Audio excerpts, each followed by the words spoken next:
அன்பின் பரம தகப்பனே, ஸ்தோத்திரம் ஐயா, ஸ்தோத்திரம் ஐயா. இந்த நல்ல நாளைக்கான கிருபை செய்தீரே, உமக்கே எல்லாம் துதி கன மகிமை உண்டாவதாக. கர்த்தாதி கர்த்தாவே, உமக்கே எல்லாம் துதி கன மகிமை உண்டாவதாக. காற்றையும் கடலையும் அதட்டுகிற தேவனே, உமக்கே எல்லாம் துதி கன மகிமை உண்டாவதாக. நல்ல மேய்ப்பனாக இருக்கிறவரே இயேசு கிறிஸ்துவே, உமக்கே எல்லாம் துதி கன மகிமை உண்டாவதாக. ஆமாப்பா, இந்த வசனத்தை வைத்து நாங்கள் ஜெபிக்கிறப்போம். எங்கள் ஒவ்வொருத்தரையும் ஆளுகை செய்யுமாறு தாழ்த்தி கேட்கிறோம். John 15th chapter 7th verse.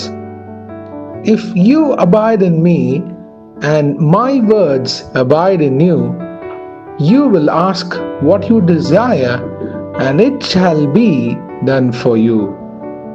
யோவான் 15ஆம் அதிகாரம் 7ஆம் வசனம். நீங்கள் என்னிலும் என் வார்த்தைகள் உங்களிலும் நிலைத்திருந்தால் நீங்கள் கேட்டுக்கொள்வது எதுவோ அது உங்களுக்கு செய்யப்படும். ஆமென். நன்றி இயேசுவே, இந்த வசனத்தை கொடுத்ததுக்காக ஸ்தோத்திரம். இது கேட்டுக்கொண்டிருக்கிற அனைவரையும் நீங்க ஆளுகை செய்து வழிநடத்தி தருமாறு தாழ்த்தி கேட்கிறோம் பரம தகப்பனே. ஐயா, மனம் இறங்குங்க இயேசுவே. எங்களோட ஜெபம் எப்பொழுதும் உமக்கு பிரியமுள்ள பாத்திரவன்களாக நாங்கள் இருக்க வேண்டும். அதே சமயம் தேவ சித்தம், தேவ திட்டம் உடைய வார்த்தைக்கு ஏற்றாற் போல இருக்க கிருபை செய்வீராக. நீங்க எங்க இருதயத்தில் இருக்க வேண்டும் இயேசுவே. மற்றும் உங்களோட வார்த்தைகள் எங்களில் நிலைத்திருந்தால் அப்பொழுது நாங்க ஜெபத்துல எது கேட்கிறோமோ அது எங்களுக்கு செய்யப்படும். நீங்க தெளிவா சொல்றீங்க இயேசுவே. உங்க திட்டத்திற்கு சித்தத்திற்கு அர்ப்பணித்து ஒவ்வொரு நாளும் நாங்க வாழ்றப்போ, உடைய வார்த்தையின்படி நாங்கள் கீழ்ப்படிந்து நடக்கிறப்போ, ஜெபிக்கிறப்போ, பரிசுத்த ஆவியானவரே எங்கள் ஒவ்வொருத்தரையும் அதுக்கு ஏற்றாற்போல நீங்க பதில் தரப்போவதுக்காக ஸ்தோத்திரம் இயேசுவே. எங்கள் ஜெபம் உமக்கு பிரியமுள்ள ஜெபமாக இருக்க வேண்டும் ஐயா. நாங்க என்ன கேட்கிறோம் என்று தெளிந்த புத்தி உள்ள பாத்திரவான்களாக கேட்க கிருபை செய்யுங்க. வீண் பெருமைக்காகவோ மாம்சத்தின் கிரியைக்காகவோ அல்லது உலக மேன்மைக்காகவோ இல்லாமல் தேவ மகிமை எங்க வாழ்க்கையில் வெளிரங்கமாக சாட்சிகளாக நிற்க, பரலோக ராஜ்யத்திற்கு பாத்திரவன்களாக நிற்க எங்களை வழிநடத்தி ஆளுகை செய்யுங்க. இந்த ஜெபத்துல இணைந்திருக்கிற ஒவ்வொருத்தரையும் நீங்க உருவாக்கி வணைந்து உம்முடைய சீஷர்களாக ஆளுகை செய்யுங்க இயேசுராஜாவே. உலகம் முழுவதும் அநேக காரியங்கள் நாங்கள் கேட்டுக்கொண்டு இருக்கிறோம் இயேசுவே. உங்க வருகை சமீபமாக இருக்கு. நாங்க அதற்கு நிலைநிற்க கிருபை செய்யுங்க.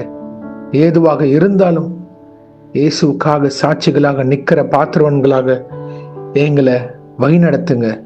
இந்த உலகத்துல உங்களுக்கு போராட்டம் உண்டு, திறன் கொள்ளுங்கள், இந்த உலகத்தை ஜெயித்தே நீங்க சொல்றீங்க இயேசுவே. எங்க இந்திய தேசத்தை உங்க சித்தத்திற்கு நாங்க அர்ப்பணித்து உங்க பாதத்தண்டை வைக்கிறோம் ஐயா. நீங்களே பொறுப்பெடுத்து எங்க தேசத்தின் நாளிகையை வழிநடத்தி தருவீராக. உங்களுடைய தேவ தூதர்களை பாதுகாத்து வழிநடத்துங்க. இங்க தேசத்தின் எல்லைகள் முழுவதும் உங்க ஆளுகை இருப்பதாக. சமாதான சூழ்நிலைகள் காணப்பட கிருபை செய்யுங்க ஐயா. மனம் இறங்குங்க தேவனே. பாவியாக எங்கள் மேல் கிருபியாக இருந்து எங்க ஜெபத்தை கேட்டு மனம் இறங்குவீராக. எங்க சித்தம் இல்லை ஐயா, உங்க சித்தத்திற்கு நாங்க அர்ப்பணித்து கேட்கிறோம். நீங்களே பொறுப்பெடுத்து வழி நடத்துங்க. எங்களோட வாழ்க்கையில என்னென்ன காரியங்கள் நாங்க எதிர்பார்த்து கொண்டு இருக்கிறோமோ அது எல்லாமே உங்களுடைய வார்த்தையின்படி நாங்க கீழ்ப்படிந்து நடக்கிறப்போ ஏற்ற வேலையில உங்க சித்தத்திற்கு ஏற்றாற்போல நீங்க எங்களுக்கு எல்லாம் செய்து தருவீங்க இயேசுவே. நன்றி அப்பா. நீங்க எங்களுக்கு கொடுத்த வாக்குத்தத்தங்கள் வீணா போகாது, அது ஒன்றும் வெறுமையாக திரும்பாது இயேசுவே. அது நிறைவேறும். அதற்காக காத்திருக்கிற பாத்திரவன்களாக எங்களை உறுதியாக நிற்க மனைந்து ஆளுகை செய்யுங்க. நீடிய பொறுமையினால் நிரம்பி நிற்க கிருபை செய்யுங்க இயேசுவே. நன்றி அப்பா. சுகவீனங்கள் பலவீனங்களை தொட்டு விடுதலையாக்குங்க. சுகத்தை தாங்க, ஆரோக்கியத்தை தாங்க. தேவநாம மகிமைப்படுவதா. இன்றைக்கு யார் யார் என்னென்ன காரியங்களாக போகிறார்களோ அவங்கள பாதுகாத்து பொறுப்பெடுத்து வழி நடத்துங்க. இரத்த கோட்டைக்குள் மூடி மறைத்து ஆளுகை செய்யுங்க. இயேசுவின் நாமத்தினால் எங்கள் தலையிலே தாழ்த்தி ஜெபிக்கிறோம் பிதாவே. ஆமேன், ஆமேன், ஆமேன். God bless you, my brothers and sisters. கர்த்தர் உங்களை ஆசீர்வதிப்பாராக. ஆமேன்.